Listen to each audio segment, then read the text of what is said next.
Bonjour à tous, bien content de vous retrouver cette semaine encore. Alors cette semaine, je vais vous montrer comment réaliser un millefeuille classique, tout ce qu'il y a de plus simple, tout ce qu'il y a de plus classique plutôt, c'est pas forcément simple.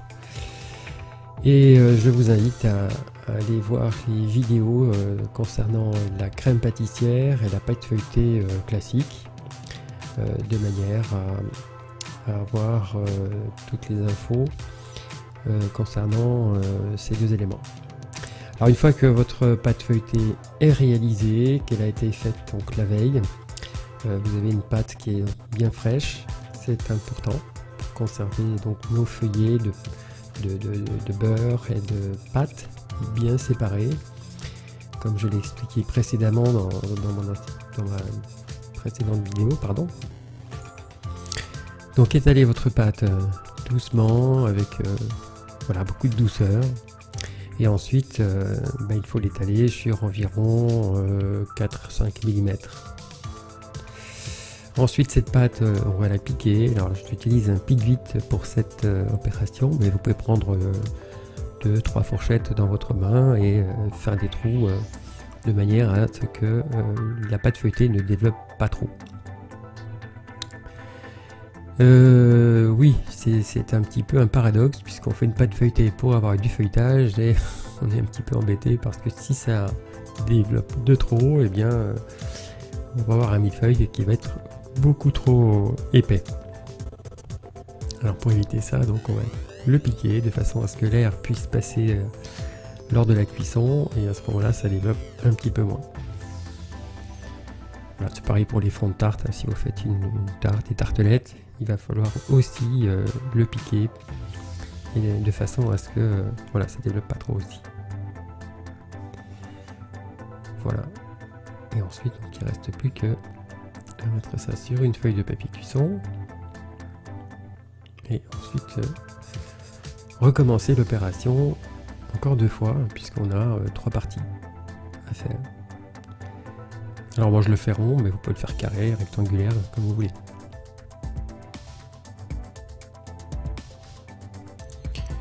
Voilà, donc ensuite pesez votre lait. Alors je retrace un petit peu la crème pâtissière, simplement pour rappel. Donc vous mettez donc le lait sur le feu, ensuite vous clarifiez les jaunes, vous travaillez ensuite les jaunes avec le sucre. Voilà, bien travailler cette partie-là. Alors là, il y a 2 écoles, hein. Il y en a qui disent que ça sert à rien, et puis il y en a d'autres qui disent au contraire, il faut bien les travailler, bien les blanchir, faire rentrer un maximum d'air dans la préparation, que c'est important pour le goût. Bon, voilà, aujourd'hui, je sais pas où ça en est tout ça, mais enfin, il y avait 2 courants qui se bagarraient. De toutes les façons, dans les 2 cas, ça fait une crème pâtissière qui est bonne, et à vous de choisir ce qui vous convient le mieux, si vous avez le temps, pas le temps. Ici j'ai utilisé de la farine par rapport à la maïzena, la farine de maïs. Si vous regardez ma vidéo sur la crème pâtissière, c'est un choix, hein. Vous faites comme vous voulez, ça marche très bien dans les 2 cas. Dans le cadre de la farine, on trouve un petit peu de gluten, ce qui fait qu'elle devient un petit peu pâteuse. Voilà, la différence, elle se situe là. Voilà, affaire de goût, affaire de choix à nouveau. Donc une fois que votre crème, votre lait pardon, a bouilli, il suffit de renverser une partie dans les jaunes, de façon à ce que les jaunes soient un petit peu moins épais, verser doucement aussi pour éviter que les jaunes brûlent et coagulent et vous forment des petits grumeaux en fait, que vous retrouverez à la fin. Et ensuite vous reversez le tout dans le lait hors du feu, de manière à ce que les 2 liquides se mélangent intimement. Ensuite la cuisson. Alors insistez à la cuisson, hein, bien 1 minute et demie, 2 minutes d'ébullition. Vous aurez une crème qui sera plus solide, plus costaud et bien cuite. Au niveau de la conservation, c'est important. Au niveau microbiologique aussi. Enfin, c'est lié. Un petit morceau de beurre sur la fin, et votre crème pâtissière est prête pour mettre au frais. Alors Je vous conseille aussi vivement, comme je vais le faire ici, de le mettre sur une plaque avec un film, de façon à la rafraîchir assez rapidement, très rapidement. Donc là je mets ça au congélateur. Voilà, c'est un deuxième choc thermique. Au niveau microbiologique aussi, c'est important. Ça permet une meilleure conservation. Alors, le film par-dessus au contact, eh bien c'est tout simplement pour éviter que la crème, qu'il se forme une pellicule sur la crème.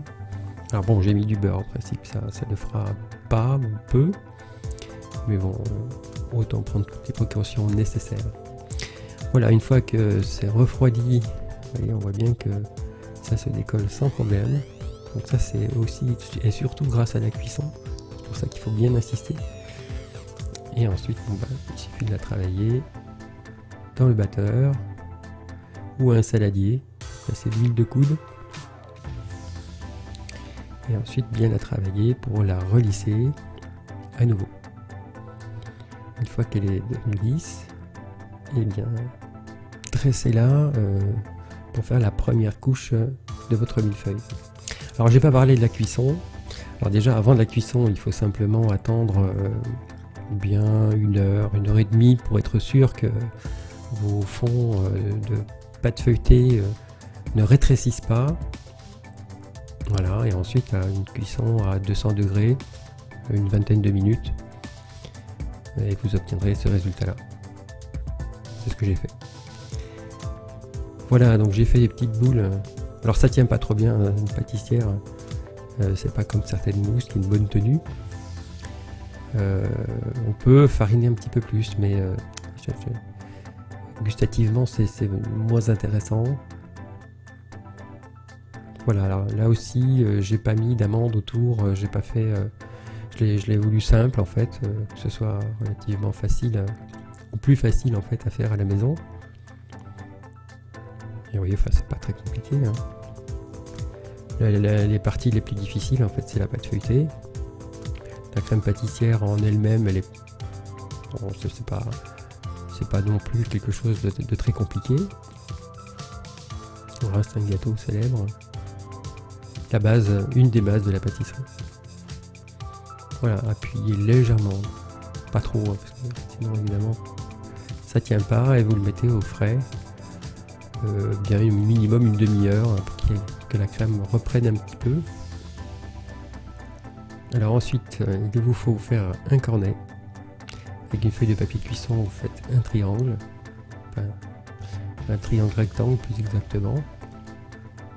Ensuite, pour former donc ce cornet, voilà, vous faites une petite pointe et ensuite vous le tournez sur lui-même. Voilà, faites en sorte que la pointe se ferme. Voilà, comme ceci. Et ensuite vous tournez. Et avec la partie qui va se replier à l'intérieur, voilà, comme ceci. Et vous fermez. Et vous avez un cornet. Bon, c'est un petit peu un coup à prendre. Ensuite, le chocolat qui a été préalablement fondu. Donc là, vous n'êtes pas obligé de prendre un chocolat de grande qualité, ça se sentira de toute façon pas. Faites fondre soit au micro-ondes, soit micro-ondes ça vient bien. Ce qu'il faut c'est le remuer un petit peu de temps en temps. Donc vous le faites par tranche de 10 secondes sur une puissance 12, 1 ou 2. Voilà. Et une fois que c'est fondu, vous préparez votre cornet. Ensuite un petit coup de ciseau, alors déjà bien le fermer. Ça coupe pratiquement pas. Un petit coup de ciseau pour l'ouverture. Coupez-le assez fin. Toujours plus joli. Voilà. Alors j'en ai pas parlé, c'est pas une obligation en fait. Je l'ai fait quand même là ici, j'avais un petit peu de nappage. Et enfin vous verrez juste un petit peu plus tard, je vais napper le millefeuille. C'est simplement que quand vous avez un millefeuille qui feuillette un petit peu, vous avez des fois il part un petit peu pas en morceaux, mais vous avez quelques particules et qui vient se mélanger au fondant.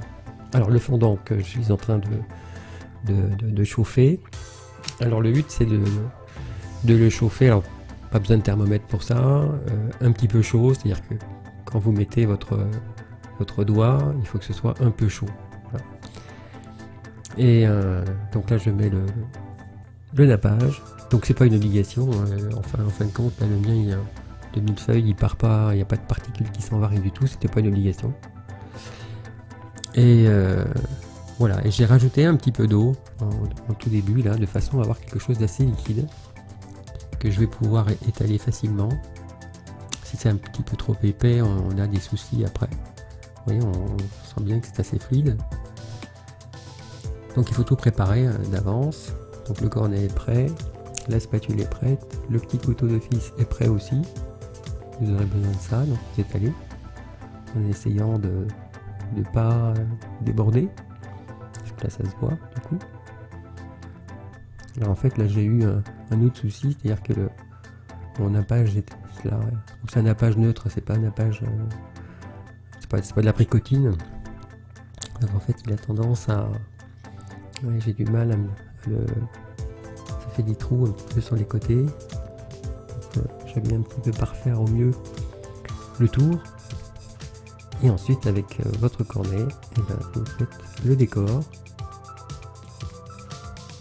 Une boule d'air.